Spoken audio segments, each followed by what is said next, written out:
ઢાક ગામે સોની વેપારી સાથે છેતરપિંડીનો બનાવ બન્યો હતો। ગ્રાહક બનીને દુકાનમાં પ્રવેશી ગેંગે ચલાવી હતી લૂંટ। અસલી દાગીનાની જગ્યાએ નકલી દાગીના મૂકી અને ચાલકોએ ફરાર થયા હતા।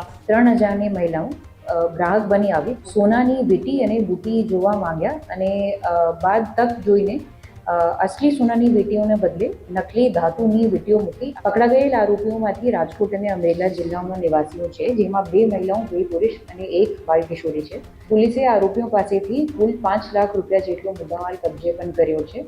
એના સાથે પોલીસ દ્વારા વેપારીઓ માટે એક સંદેશ એવું છે કે અજાણ્યા ગ્રાહકો ને સામે સતર્ક રહી અને કિંમતી વસ્તુઓ બતાવતા વખતે સતત નજર રાખવી અને સીસીટીવી સિસ્ટમ કાર્યરત રાખવી। હજુ સુધી તમે અમારી ચેનલને સબસ્ક્રાઇબ નથી કરી તો અત્યારે જ ન્યૂઝરૂમ ગુજરાતને સબસ્ક્રાઇબ કરો, ફેસબુક અને ઇન્સ્ટાગ્રામ પર ફોલો કરો।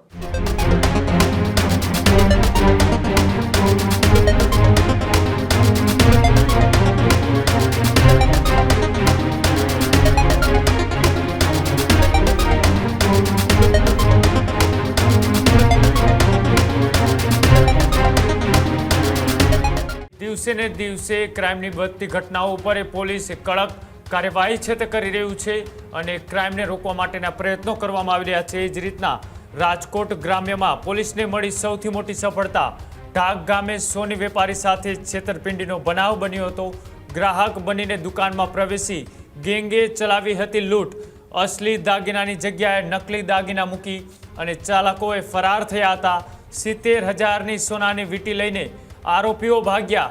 ભાયાવદર પોલીસ સ્ટેશનમાં આ મામલે ફરિયાદ છે તે પણ દાખલ કરવામાં આવી હતી અને એએસપી સિમરન ભારદ્વાજના માર્ગદર્શન હેઠળ તપાસ છે તે શરૂ કરવામાં આવી હતી। ઈ ગુજકોપ એન કોપેટ કોપની વાહનોની ઓળખ છે તે કરવામાં આવી હતી અને અમરેલી અને જેતપુર સુધી પહોંચી અને પોલીસે તપાસ છે તે શરૂ કરી હતી।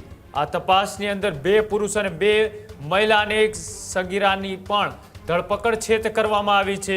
સાથે જ કુકાવાવ જેતપુરના આરોપીઓ પણ અત્યારે હાલ પોલીસ સકંજામાં આવ્યા છે। ગેંગ પાસેથી રૂપિયા 5 લાખથી વધુનો મુદ્દામાલ છે તે પણ જપ્ત કરવામાં આવ્યો છે અને 70,000ની વીંટી છે તે પણ પોલીસે રિકવર કરી છે અને જે રીતના આ લાખો રૂપિયાની ચોરીને અંજામ આપ્યા બાદ 4 લાખની બોલેરો મેક્સી ટ્રક પણ કબજે કરવામાં આવી। 31,000ના 4 મોબાઈલ પણ તેમની પાસેથી મળી આવ્યા અને ગુજરાતના અનેક જિલ્લાઓમાં આવી જે ગેંગ સક્રિય હતી તેમાં પોરબંદર, માંડલ, બાટવા સહિતના 7 સ્થળોએ તેઓએ લૂંટ કરી હોવાની વાત છે તે પણ કબૂલી અને એક સરખી મોડેસ ઓપરેન્ડીથી કરતા હતા આ રીતની લૂંટ અને ગુનાને અંજામ આપતા હતા। વેપારીઓને સતર્ક રહેવા પણ પોલીસે અપીલ છે તે કરી છે પણ આ જે રીતના આખો ચોરીનો ભેદ છે તે પોલીસે જે રીતના ઉકેલ્યો છે અને આ જે રીતના એક મોડેસ ઓપરેટિવથી સૌરાષ્ટ્રના અલગ અલગ વિસ્તારોની અંદર ચોરીની ઘટનાને અંજામ આપતા હતા એ ઘટનાને લઈ એએસપી સિમરન ભારદ્વાજ દ્વારા એ પત્રકાર પરિષદ કરીને આખી ઘટનાનો ખુલાસો કરતા શું કહ્યું આવો તે પણ જોઈએ। રાજકોટ ગ્રામ્ય જિલ્લાના ભાયાવદર પોલીસ સ્ટેશને સોની વેપારીઓને ટાર્ગેટ કરતી એક સુગઠિત છેતરપિંડી ગેંગને ઝડપી પાડવામાં મહત્વપૂર્ણ સફળતા મળેલી છે। તારીખ 28 એપ્રિલ 2026ના રોજ ઢાક ગામ આવેલી વારાહી જ્વેલર્સ ખાતે 3000ની મહિલાઓ ગ્રાહક બની આવી પોતાની ઓળખ ચરેલિયા ગામની હોવાની આપી સોનાની વીંટી અને બુટી જોવા માંગ્યા અને બાદ તક જોઈને અસલી સોનાની વીંટીઓને બદલે નકલી ધાતુની વીંટીઓ મૂકી આશરે 17,000 રૂપિયાની એટલે કે 70,000 રૂપિયાની છેતરપિંડી કરી ફરાર થઈ ગઈ હતી। આ બનાવ અંગે ભાયાવદર પોલીસ સ્ટેશનમાં એક ગુનો દાખલ કરવામાં આવ્યો અને તપાસ પછી હ્યુમન અને ટેકનિકલ સોર્સિસથી આરોપીઓને ઝડપી પાડવામાં આવ્યો છે। પકડા ગયેલ આરોપીઓમાંથી રાજકોટ અને અમરેલી જિલ્લાના નિવાસીઓ છે, જેમાં 2 મહિલાઓ, 2 પુરુષ અને 1 બાળ કિશોરી છે। પોલીસે આરોપીઓ પાસેથી કુલ 5 લાખ રૂપિયા જેટલો મુદ્દામાલ કબજે પણ કર્યો છે।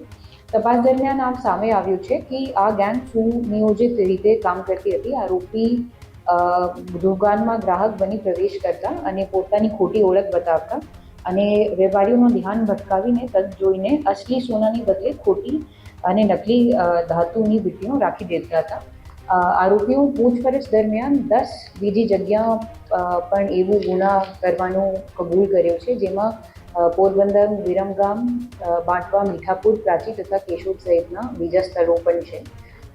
હવે વધુ પૂછપરછ ચાલુ છે અને અન્ય ગુનાઓ બહાર આવવાની શક્યતા છે। એના સાથે પોલીસ દ્વારા વેપારીઓ માટે એક સંદેશ એવું છે કે અજાણ્યા ગ્રાહકો ને સામે સતર્ક રહી અને કિંમતી વસ્તુઓ બતાવતા વખતે સતત નજર રાખવી અને સીસીટીવી સિસ્ટમ કાર્યરત રાખવી, શંકાસ્પદ વ્યક્તિઓ અંગે તાત્કાલિક પોલીસને જાણ કરવા. ત્યારે જ ન્યૂઝરૂમ ગુજરાતની યુટ્યુબ ચેનલને સબસ્ક્રાઇબ કરો અને ઇન્સ્ટાગ્રામ અને ફેસબુક પર ફોલો કરો. અપડેટ રહો, સત્યની સાથે રહો.